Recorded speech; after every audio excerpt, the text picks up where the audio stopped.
Ada apa dengan Puan Maharani, Ketua DPR RI, yang sikap politiknya berbeda dengan partainya, termasuk dengan Ibu Megawati Soekarno Putri. Iya, ini terlihat dari gerak langkah, termasuk juga pernyataan-pernyataan yang dilontarkan oleh Mbak Puan Maharani. Dan hari ini ya, masih sangat baru nih beritanya, Puan Maharani menjenguk atau menengok atau berkunjung ke Singapura bertemu dengan menterinya Pak Jokowi, yakni Luhut Binsar Panjaitan yang tengah dirawat saat ini sedang pemulihan ya. Dan menurut saya ini sangat sangat luar biasa, bahkan sangat berbeda. Artinya ini menunjukkan bahwa gestur sikap politik dari Puan Maharani cenderung lebih lebih lunak, lebih hangat terhadap Jokowi. Hal ini diwakili oleh Pak Luhut yang notabene sebagai orang penting di samping Jokowi. Tangan kanannya, menteri yang serba bisa, menteri tentang apa saja yang selalu dipercaya oleh Jokowi. Ini menjadi simbol atau menjadi kode atau tanda-tanda Mbak Puan kayaknya nggak sejalan dengan sikap PDIP yang begitu vokal, begitu kritis ya, untuk selalu mengkritik pemerintahan Jokowi dengan kebijakan-kebijakannya saat ini, termasuk apa yang disampaikan oleh Ibu Megawati sebelumnya ya, di hadapan para kader dan relawan di tim kemenangannya ya. Demikian keras, bahkan sudah langsung menunjuk penguasa saat ini seperti Orde Baru yang sewenang-wenang menggunakan kekuasaannya demi nafsu politiknya. Dan ini saya yakin jelas-jelas ditunjukkan kepada pemerintahan Jokowi, begitu apa yang disampaikan oleh Megawati Soekarno Putri. Tapi saya melihat Mbak Puan sebaliknya. Ya, Mbak Puan jarang ya melontarkan kritik-kritik pedas ke pemerintahan Jokowi.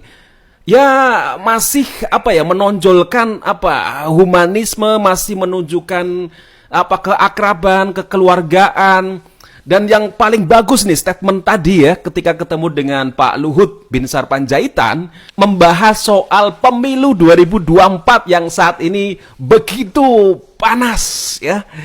Dan tentu saja saya yakin mereka pasti ya ngobrolin bagaimana sikap PDIP saat ini demikian keras, demikian kritis terhadap pemerintahan Pak Jokowi yang notabene sebenarnya masih kader PDIP, tapi sudah berseberangan, sudah berbeda pilihan politiknya. Hal ini menurut saya sangat menarik ya untuk diamati begitu. Sosok seorang Puan Maharani yang notabene sebagai Ketua DPR RI yang tentu saja punya pengaruh ya. Sebagai wanita legislatif tertinggi begitu, saya yakin punya pengaruh. Apalagi partainya masih menjadi partai pemenang pemilu, partai terbesar. Nah, ada apa sebenarnya dengan Puan Maharani? Kenapa cenderung kayak mendekat ke kubunya Pak Jokowi? Ini bukan mendekat ke kubunya Pak Prabowo lain ya. Cuma lebih lebih lunak, lebih mau menjalin silaturahim, menjalin kekeluargaan, keakraban dengan Pak Jokowi.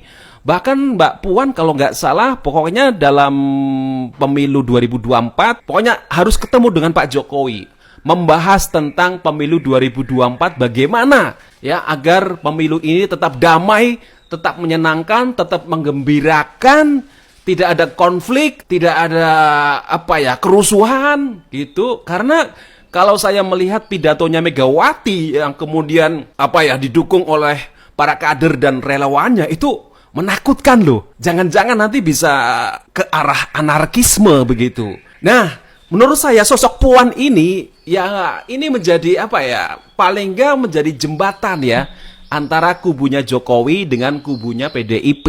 Nah, Puan ini kayak di tengah-tengah. Mungkin masa kemarin, masa lalu ya, tentang MK, keputusan MK, tentang kode etik MK, tentang batasan umur yang dipermasalahkan. Itu ya sudah begitu. Yang pasti sudah ada 3 pasangan yang siap berkompetisi di Pilpres 2024. Nah, saya melihatnya Puan begitu bijak di situ. Bahkan statementnya ya, ketika bertemu Pak Luhut hari ini, oke, pemilu boleh panas, pemilu boleh ramai, heboh, saling dukung-mendukung, tetapi ingat, harus selalu menjaga rasa persatuan, rasa perdamaian antar bangsa ini. Mbak Puan ini melakukan politik level tinggi, high politik, ya. Artinya politik bukan semata-mata hanya mengejar kekuasaan, bahwa selain kekuasaan di situ ada nasib bangsa ini, nasib Indonesia yang tidak boleh terpecah belah, harus selalu bersatu, harus selalu damai, kepentingan masyarakat, kepentingan rakyat, ya, kepentingan bangsa jauh lebih penting dari hanya sekedar menjadi presiden, menjadi wakil presiden, atau menjadi menteri. Nah, menurut saya ini luar biasa apa yang dilakukan oleh Puan Maharani. Setidaknya ya, mengurangi ketegangan yang begitu tinggi antara PDIP dengan kubu Jokowi. Atau mungkin ada motif lain ya, maksud saya apakah juga Mbak Puan Maharani tanda kutip nggak begitu sreg dengan pasangan Ganjar dan Pak Mahfud. Barangkali masih ada luka lama, karena dulu memang Mbak Puan lah yang sebenarnya digadang-gadang menjadi capres. Akhirnya pilihannya pada Ganjar. Nah, apakah Mbak Puan kayak masih belum rela untuk mendukung setulus-tulusnya kepada Pak Ganjar? Nah, apakah masih ada seperti itu? Atau juga ini yang sedang ramai sebenarnya ya, diperguncingkan bahwa terjadi selisih paham atau beda kepentingan, beda pendapat antara putra-putrinya Megawati. Nah, Mbak Puan itu termasuk yang ada di kubunya Pak Jokowi, lebih cenderung kepada Mas Gibran. Sementara putranya Megawati yang lain cenderung di Ganjar. Karena nanti ada kepentingan ya, kalau nanti seandainya Pak Ganjar jadi presiden, ya pasti ada kepentingan siapa yang nanti akan menjadi atau menahkodai PDIP sebagai partai pemenang pemilu, partai penguasa, partai yang paling besar suaranya di Indonesia. Apakah isu itu? Kita nggak tahu ya persisnya. Tapi yang pasti menurut saya apa yang dilakukan oleh Puan Maharani menurut saya luar biasa.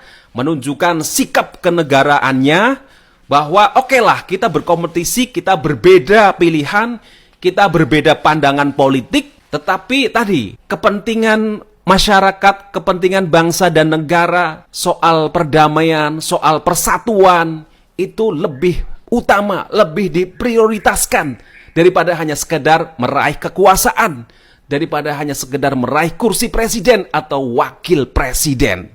Keren ya Mbak Puan Maharani.